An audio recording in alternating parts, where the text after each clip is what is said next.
Rohingya और अवैध घुसपैठिए अब भारत से चुन चुनकर बाहर फेंके जाएंगे। अमित शाह ने 30 दिनों का अल्टीमेटम भी दे दिया है। आपने सुना होगा कि ऑपरेशन सिंदूर अभी खत्म नहीं हुआ है। अब ये ऑपरेशन सिंदूर देश के अंदर चल रहा है, भारत के अंदर चल रहा है। और ये ऑपरेशन सिंदूर उन लोगों के लिए है जो भारत में अवैध रूप से रह रहे हैं, खासतौर पर बांग्लादेशी, म्यांमार के लोग जो भारत के अलग अलग राज्यों में, अलग अलग कोनों में आराम से रह रहे हैं, बिना किसी वेरिफिकेशन के, बिना किसी कागज के, और अवैध रूप से भारत के अंदर घुसाए हैं। अब उनको 30 दिनों के अंदर भारत छोड़ना होगा।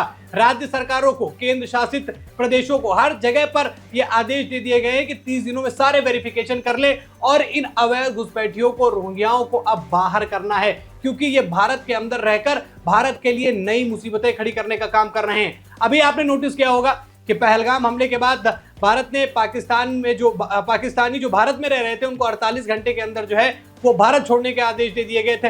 अब 30 दिनों का ऑर्डर जो है इन लोगों को दिया गया है। क्या है पूरा मामला वो भी मैं आपको समझा देता हूं। और अमित शाह ने जो ऑर्डर दिया है उस ऑर्डर का इफेक्ट देखिए कि कैसे काम शुरू हुआ, और जिस चीज का डर था, जिस चीज का शक था, वो साफ तौर पर दिखाई दे रही है और वो नंबर बता रहे हैं, उस चीज की गवाही दे रहे हैं। देखिए, सूरत और अहमदाबाद में 6500 से ज्यादा प्रवासी जो है वो हिरासत में लिए गए हैं। जैसे गृह मंत्रालय ने आदेश जारी किया कि इन पर एक्शन लिया जाए, 6500 अभी केवल सूरत और अहमदाबाद में है। अब अगले नंबर देखिए, राजस्थान में 148 अवैध बांग्लादेशियों पर एक्शन लिया गया है, वहां पर भी मिले। और साथ ही साथ जो राज्यों को आदेश दिया गया है कि सभी को 15 जून तक एक रिपोर्ट देनी है अपने राज्य की, अपने स्टेट की, कि वहां पर कितने अवैध घुसपैठिए रह रहे हैं और जिन पर शक है उनका वेरिफिकेशन किया गया है या नहीं। ये पूरा मामला है। और अवैध घुसपैठियों पर जिस तरीके से एक्शन लिया जा रहा है, जिस तरीके से नंबर निकल कर सामने आ रहे हैं, ये भी हैरान कर देने वाली बात जो है वो भी है। अब अमित शाह जो है उन्होंने क्या किया है कि राज्यों को नोटिस जारी कर दी है, 30 दिन में इस प्रक्रिया को पूरे करने के आदेश दे दिए गए हैं। बांग्लादेशी और म्यांमार पर ज्यादा एक्शन है, क्योंकि भारत के अंदर ये माना जा रहा है, खासतौर पर असम, बांग्लादेश, इस क्षेत्र पर जहां बॉर्डर है, वहां पर ये अवैध घुसपैठियों की संख्या जो है वो ज्यादा हो गई है। अब इनके साथ होगा क्या, देखिए, जो गलत तरीके से आए हैं उन पर एक्शन लिया जाएगा। साथ ही साथ पुश बैक एक नियम होता है, उसके तहत इनको बॉर्डर पार भी भेजा जा सकता है। असम में जो है वहां के मुख्यमंत्री ने, हिमंत बिस्वा ने इस मामले को आगे भी बढ़ाया है और वहां से कई अवैध घुसपैठियों को बाहर किया है। देखिए, अवैध घुसपैठियों का मामला हो, रोहिंग्याओं का मामला हो, अलग अलग राज्यों में इनकी बढ़ती संख्या हो, भाजपा सरकार इस पर ध्यान तो दे रही है। और जैसे जैसे नंबर सामने निकल कर आते हैं, तब पता चलता है कि भारत की कितनी योजनाओं का लाभ, भारत के कितने जो बजट का इस्तेमाल जो है ये लोग कर रहे हैं और गलत तरीके से कागज बनाकर भारत में रह रहे हैं, जमीनों पर कब्जा कर रहे हैं। कई जगह आपने देखी होगी, कई बड़ी बड़ी जहां पर झुग्गियां, बस्तियां बना ली गई हैं, वहां पर ये लोग रहते हैं, भारत के अंदर पैसा कमाते हैं, वो पैसा उठाकर बांग्लादेश और अन्य जगहों पर बेचते हैं, जिससे नुकसान भारत का हो रहा है। लेकिन अब इन पर एक्शन लेने की जरूरत जो है वो आन पड़ी थी, इसीलिए ये एक्शन लिया जा रहा है।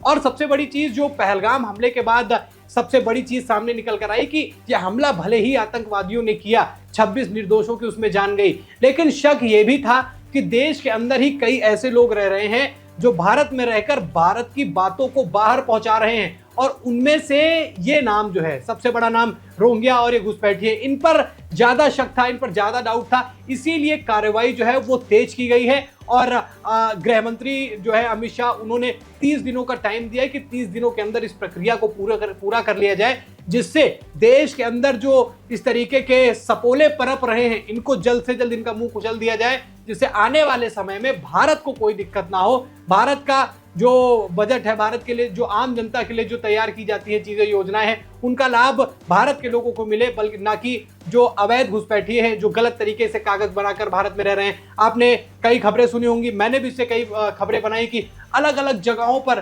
पैसे ले लेकर आधार कार्ड, पैन कार्ड बनाए जा रहे हैं। लेकिन पुलिस जो है वो सतर्क हो गई है। आधार, पैन के अलावा बैंक अकाउंट पर भी जो है वो चेक किया जा रहा है। साथ ही साथ उनका फोन जिसमें अपना सोशल मीडिया चला रहे हैं, उस सोशल मीडिया को भी देखा जाता है कि कैसी गतिविधियों में इनका इन्वॉल्वमेंट है, कैसी इनकी फीड है, क्या देख रहे हैं, किससे बात कर रहे हैं, किसको क्या भेज रहे हैं, इस पर भी अब नजर बना ली गई है। यानी कि देश के अंदर अवैध घुसपैठियों की और रोहिंग्याओं की खैर नहीं। सवाल दोस्तों आपसे, क्या इन अवैध घुसपैठियों और रोहिंग्याओं की वजह से ही भारत में जो ये हरकतें हो रही हैं, भारत के अंदर जो हमले हो जाते हैं, क्या इनमें इनका हाथ है? और सरकार जो इनके साथ कर रही है, क्या ये सही है या गलत? कमेंट करके अपनी राय जरूर बताइएगा। खबर में इतना ही। वीडियो को लाइक और शेयर कीजिए। चैनल पर नए हैं तो चैनल को जरूर सब्सक्राइब कीजिएगा। फिर मिलते हैं नई खबर में, तब तक के लिए धन्यवाद।